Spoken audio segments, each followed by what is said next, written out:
He dicho que Venezuela está atravesando el momento más difícil de su historia. Un momento realmente muy difícil. Me he encontrado con muchos venezolanos en otros países que están buscando oportunidades en Brasil, están buscando oportunidades en Perú, en Chile, en Argentina, aquí en las islas del Caribe, Panamá, Colombia. Están buscando salida a Estados Unidos, en fin, porque algunos sienten que como está, no tiene condición o no tiene futuro. Pero nosotros realmente estamos claros que dependemos de Dios, y todo aquel que depende de Dios, aún en tiempos de dificultad, en tiempos de crisis, va a crecer, va a fructificar y va a prosperar. Porque nosotros no dependemos de la crisis, no dependemos de las tempestades, dependemos de Dios. Amén. Amén o no amén.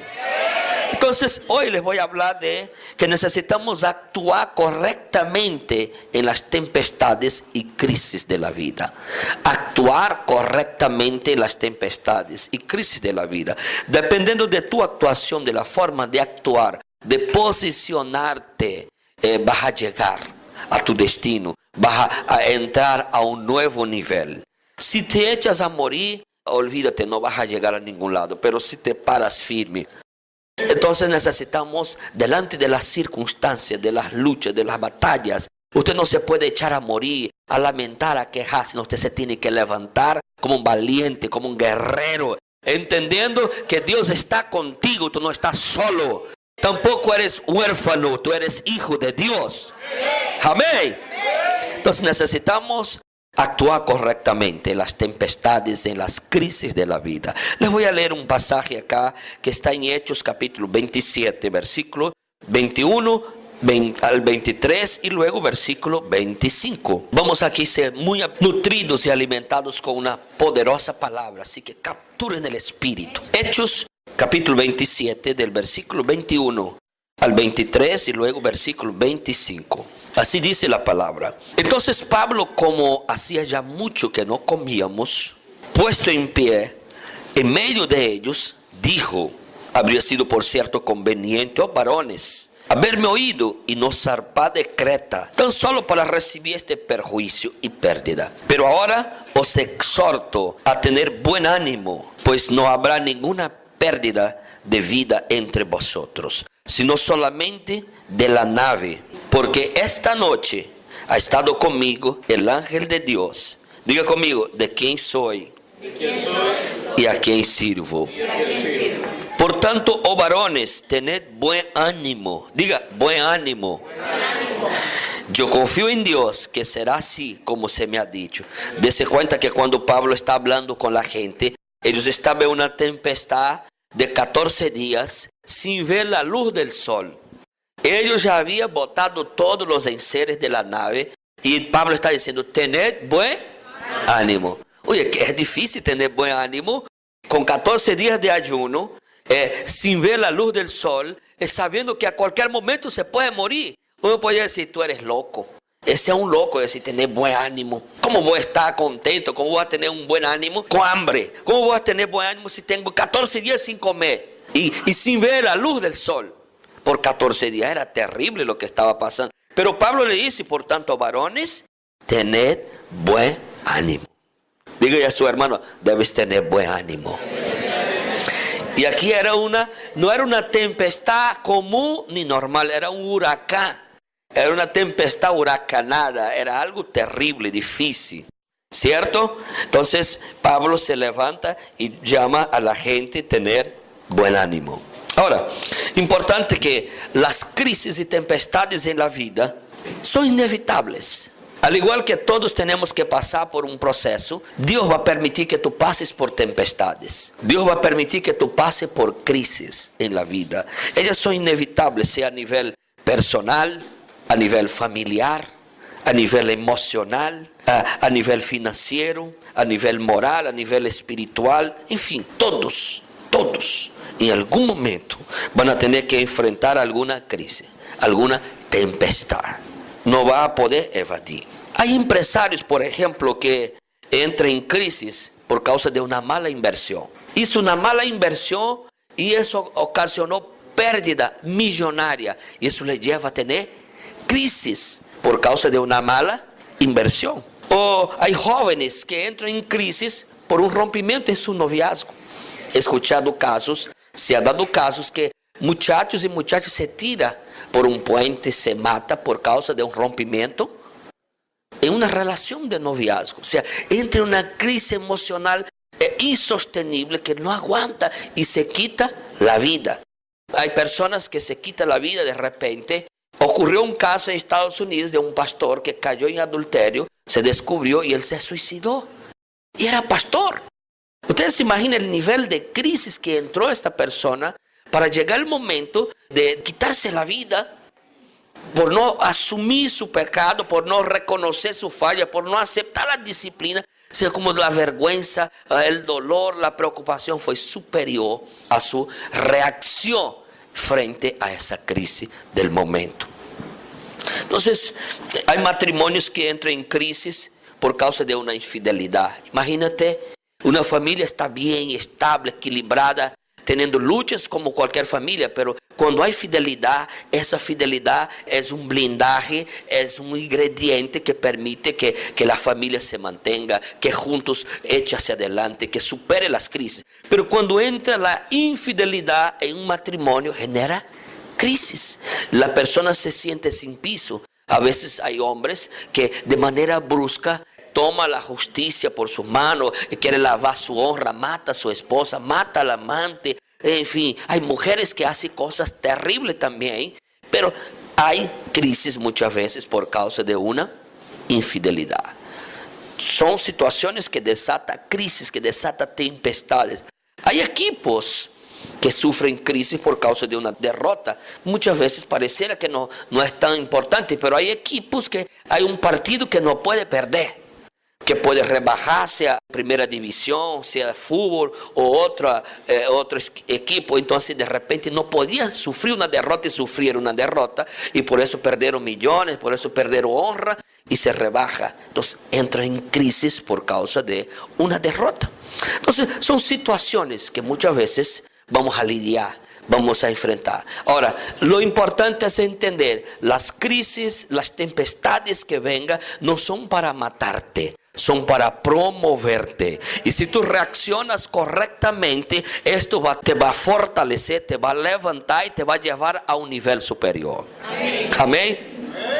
Ahora, en la Biblia hay 3 tempestades que nos enseñan algunas lecciones. La primera tempestad es la tempestad que ocurrió por causa de la desobediencia de Jonás. Cuando Jonás recibió un llamado de Dios para ir a predicar el evangelio o el mensaje de Dios a Nínive, que dice, anda a Nínive y predica contra ella, diga que en 40 días sería destruida. Pero Jonás no quiso ir a Nínive. Y él desobedeció el mandato de Dios. ¿Por qué? Uno de repente dice, ay, pero si Jonás era cabezón, era muy duro. Pero la realidad es que la gente de Nínive eran enemigos. La gente de Nínive eran crueles. La gente de Nínive había causado tantos daños. Tanto daño, era un pueblo cruel que había invadido a Israel en alguna ocasión. Había hecho sufrir al pueblo de Israel. Entonces Jonás dice, no, yo prefiero que se muera. Mejor yo no le voy a predicar, que se muera, que venga esa destrucción en 40 días. Era como un acto de un nacionalista. Pero Dios estaba diciendo, anda a Nínive y predica contra ella y diga que en 40 días Nínive será destruido. Y él tomó un barco que fue sentido opuesto a Nínive. Se está rebelando frontalmente en contra de una dirección de Dios. Entonces cuando él entró en ese barco y el capitán del barco era inocente, pero tenía un culpable dentro. Y entonces por tener un culpable dentro del barco, este hombre pagó un precio alto, porque tuvo que botar todos los enseres, estuvo en peligro de vida y estaban buscando hasta que llegara la desesperación de no saber más qué hacer. Y mientras están luchando por su vida, Jonás está tirado en el sótano durmiendo. Imagínate, durmiendo el sueño de la desobediencia. Estaba dormido y llega el hombre y lo saca. Mira, ¿qué es lo que pasa contigo si nosotros todos estamos batallando por nuestra vida y tú estás durmiendo? Y después decidieron echar la suerte y la suerte cayó sobre Jonás. Ahora, hasta que Jonás no fue echado del barco, no cesó la tempestad. Entonces, ¿cuál es el rema que aprendemos aquí? ¿Cuál es la lección que aprendemos? Hay tempestades que vienen a una vida, a una familia, a una iglesia, que viene a una empresa, que muchas veces es por causa de la desobediencia. Entonces hay que tener cuidado de usted no andar en desobediencia a Dios, porque su desobediencia va a llamar tempestades. Su desobediencia va a abrir puertas para que vengan tempestades. Otra cosa interesante, hay personas que si tú permites que entre en tu barco, si tú permites que entre en tu vida, en tu matrimonio, si tú permites que entre en tu empresa, en tu célula, en tu iglesia, esa persona va a traer tempestades. Y la única manera es botarlo, hay que sacarlo. Hay gente que en cualquier lugar que se mete, él lleva tempestades. Se va a un departamento, él lleva tormenta. Si él va a una relación de amigos, él lleva tormenta. Cuando se dan cuenta están peleados, no se quiere hablar, es porque él es tormentoso. Entonces es muy importante tener cuidado. Hay tempestades que vienen por causa de la desobediencia. Otra tempestad que nosotros aprendemos algunas lecciones también es la tempestad cuando Jesús estaba allí en el barco de Pedro, ahí en Mar de Galilea, y Jesús dormía en el barco y de repente se levantó una gran tempestad. Y los discípulos, por supuesto, eran experimentados, conocían el Mar de Galilea, eran pescadores allí. Ellos usaron toda su experiencia, usaron toda su pericia, pero llegó un momento que no lograron. Las olas eran superior a su experiencia, a su habilidad, a su capacidad. Pero la realidad es que ellos intentaron y Jesús estaba acostado. Ahora, yo pregunto, ¿estaba dormido o estaba despierto? Yo creo que Cristo estaba atento, sabiendo todo lo que estaba pasando. Imagínate, él era humano también. Y se estaba entrando agua del barco. Yo imagino que agua lo mojó. Y si tú estás dormido y te cae agua, tú te despiertas. ¿Sí o no? Oye, y el barco, y se sacudía Cristo, pero Cristo siguió como dormido, ahí mostrando que estaba dormido. ¿Por qué Cristo siguió así? Es una lección que nos está enseñando también. Entonces, después que los apóstoles o los discípulos intentaron y lucharon y no lograron en su fuerza, alguien corrió y dijo: maestro, despierta. Oye, vamos a perecer, vamos a morir, por favor. Y Cristo luego se levanta y se coloca sobre la proa del barco y habla al mar y al viento y dice: cállate, aquíétate. Pero les dijo algo, dijo: ¿por qué temeron, hombres de pequeña fe? ¿Por qué dudaron y por qué temeron, hombres de pequeña fe? Aquella tempestad que Jesús permitió que golpeara el barco fue para probar la fe de sus discípulos. Él dice: ¿pero por qué dudaron? ¿Por qué temeron? ¿Sabe qué Cristo esperaba? ¿Sabe cuál era lo que el Señor estaba esperando que los discípulos hicieran? Que alguien se parara, así como él, en la proa del barco, que alguien se parara y levantara la mano y dice: cállate, mar, viento, cállate, porque el maestro está descansando. Amén. Él esperaba que algún discípulo se levantara y hablara al mar y dijera: cállate, porque el maestro está descansando, no lo fastidie, no lo moleste. Y si alguno se parara y hablara de esta manera, así mismo sería. Pero nadie se levantó, nadie habló. Entonces aquella tempestad era para probar la fe. Y él dice: ustedes tienen poquita fe. ¿Por qué dudaron? ¿Por qué temieron, hombres de pequeña fe? Así que hay muchas tormentas que vienen, es una prueba de tu fe. Y esa tormenta, esa tempestad es para que tu fe crezca. Amén. La tercera tempestad es la que yo les leí aquí, que también nos enseña algunas lecciones muy importantes. La tempestad aquí del barco, en donde estaba Pablo, que estaba siendo llevado para Roma. Esa tempestad fue ocasionada por causa de la imprudencia del capitán. El capitán fue imprudente. El capitán vio que el clima estaba difícil, que la navegación sería peligrosa. Le aconsejaron que no fuera, no vayamos, vamos a quedarnos aquí en Creta, vamos a esperar que mejore el tiempo. Pero el capitán fue terco y dice: yo soy el capitán, yo soy el que mando, así que ningún subalterno me va a dar órdenes y ningún prisionero me va a decir lo que tenga que hacer, porque yo soy el capitán, yo sé.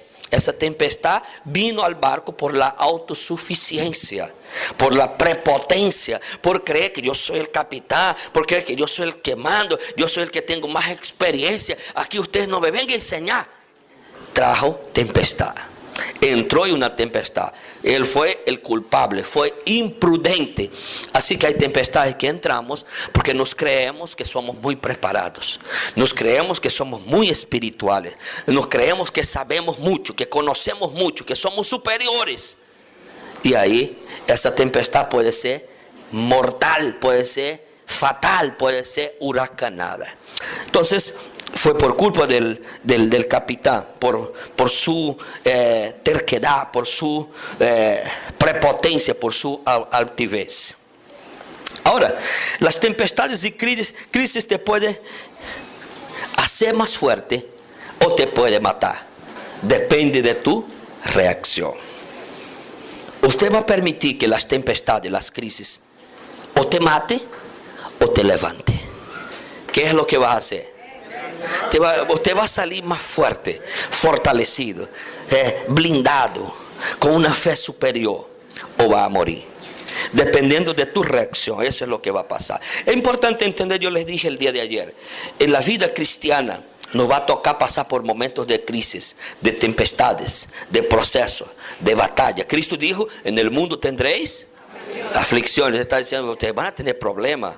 O sea, no tenga falsas expectativas. Ay, no. Ahora, yo ya he escuchado gente nuestra decir, ay, después que ahora soy cristiano, uy, soy feliz, no tengo problema, todo me ha ido bien. Gloria a Dios, y Dios permite que eso pase, pero en algún momento algo te va a ir mal también. En algún momento vas a tener un tropiezo, en algún momento vas a tener una dificultad, porque estamos en la tierra, y cuando estamos en la tierra, eso es parte de aquí. Únicamente no vas a tener más problemas, más situaciones adversas cuando termine ese plano. Ahí tú vas a estar en el cielo con el Señor, viviendo con Él eternamente. Pero mientras estemos acá, vamos a lidiar con enfermedades, sea de uno, de un hijo, de un amigo, de un vecino. Vamos a lidiar con muchas veces cosas inesperadas, cosas trágicas. Entonces Cristo dijo, en el mundo tendréis aflicciones, pero confiad. Entonces, y otra cosa que es bien interesante también, lo que dice el apóstol Pablo. El apóstol Pablo, uno de los apóstoles de Cristo, que más nos enseña sobre las guerras, los sufrimientos, las adversidades. Mire lo que dice aquí en Romanos 8, 35 al 39. Él dice, ¿quién nos separará del amor de Cristo? Ahí él comienza a mencionar tribulación, o angustia, o persecución, hambre, o desnudez, o peligro, o espada. Él dice, antes en todas estas cosas somos más que vencedores por medio de aquel que nos amó. Por lo cual estoy seguro que ni la muerte, ni la vida, ni ángeles, ni principados, ni potestades, ni lo presente, ni lo porvenir, ni lo alto, ni lo profundo, ni ninguna otra cosa creada nos podrá separar del amor de Dios que es en Cristo Jesús, Señor nuestro. Amén. Así que debes estar claro que en tiempos de crisis y adversidades no son para matarte, no son para alejarte de Dios, sino para llevarte a un nivel de más que vencedor. O sea, las guerras, las batallas, las adversidades no son para matarte. Diga eso a su compañero. Las crisis, las tempestades no son para matarte, son para llevarte a un nivel superior. Son para llevarte al nivel de que dijo Pablo, más que vencedor. Él dijo, no será la tribulación, no será la persecución, no será el hambre, no será la escasez, no será lo alto, no será lo profundo. No, nada nos podrá separar del amor de Dios, sino que todo esto nos va a llevar a ser más do que vencedor. Amén. Diga, yo soy más que vencedor. Diga a su compañero, te declaro que eres más que vencedor. Y la palabra más que vencedor es ser vencedor mismo antes de entrar en la batalla. Más que vencedor es ser un vencedor antes de comenzar la batalla. Es bueno eso, ¿verdad? Antes de comenzar la batalla tú ya eres un vencedor, porque Cristo ya venció por ti. Él venció el diablo, la muerte, el infierno. Entonces tú sencillamente entras para tomar posesión de tu victoria. ¿Sabe por qué mucha gente, aún siendo vencedor, anda como derrotado? Porque no toma posesión de la victoria. Pero ya está dada, dice que Él triunfó sobre principados y potestades en la cruz del Calvario y los expuso públicamente a vergüenza. Si Cristo ya triunfó, si Cristo ya venció, ahora tú y yo tenemos que sencillamente posesionarnos, tomar posesión de nuestra posición de vencedor y de más que vencedor por Él. Amén. Ahora, en tiempo de crisis y tempestades hay dos clases de personas. Está aquellos que lloran por todo, que se lamenta por todo, de una cara de chupa limón, o de quejas, o de lástima. Pobrecito de mí, nada me sale bien, todo me sale mal, no tengo suerte en la vida. Hay esta clase de gente en la crisis. Como está, ay, peor. Y cuando tú hablas con ciertas personas, tú sales deprimido. Mejor apártate de alguno.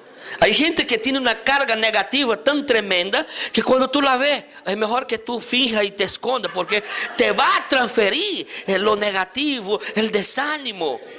Y si tú tienes algo que compartir con él y le vas a decir, oh hermano, yo voy ahora a hacer tal cosa, oye, él va a lanzar un veneno sobre ti que tú vas a salir dudando. De repente estaba con tanta fe, con tanta expectativa, pero te dijo algo que te dejó incomodado. Porque en tiempo de crisis y tempestad hay gente que llora por todo, que se lamenta por todo, que actúa de esta manera. Pero también está la otra clase de gente, que son los que aprovechan las oportunidades para marcar la diferencia. Y necesitamos esa clase de gente. Como están los que lloran, pero están los que venden pañuelo. Y los que están llorando se van a secar las lágrimas. Aún con las lágrimas voy a ganar dinero, voy a aprovechar las oportunidades. Amén. ¿De cuál de las dos personas eres tú? ¿De los que lloran o de los que venden pañuelo? Ahora, las crisis y adversidades de la vida son provocadas por lo menos por tres razones. Hay tres razones que provocan crisis, tempestades. Número uno, puede ser por tomar una mala decisión. Jonás trajo crisis para el barco porque tomó una decisión de desobedecer a Dios. Vino tempestad. El líder del barco de Pablo tomó la decisión de ir cuando no tenía que quedarse. Una mala decisión puede traer crisis. Si tomas una mala decisión en la familia, en el matrimonio, en la vida financiera, en la vida espiritual, eso puede traer crisis. O sea, mala decisión trae tempestades, trae crisis. Otro, por la falta de tomar una decisión, o sea, por omisión. Hay gente que están pasando por crisis, por problemas, no es porque tomó una decisión, sino porque no ha tomado la decisión. Porque si él toma la decisión, él va a resolver un problema. Si él toma la decisión, él se va a adelantar en el tiempo. Si él toma la decisión, él va a traer equilibrio. Si él toma la decisión, él va a evitar un problema. Pero por no tomar decisión, vino crisis. Entonces, no deje que venga una crisis, un problema por tu omisión. Actúa. No permita que otro decida por ti. Cuando tú tengas que decidir, decide tú. Lo que pasa es que hay mucha gente que tiene dificultad para tomar decisión hasta de lo que quiere comer. La esposa le pregunta, mi amor, ¿qué quiere comer hoy? Ay, no sé, cualquier cosa. O sea, hasta para decir qué es lo que quiere comer, como que le cuesta decidir, le cuesta tomar decisión. Quiere ver a la persona con un problema, pídale una opinión. Nunca decide, no, tú tienes que fortalecer tu poder de decisión.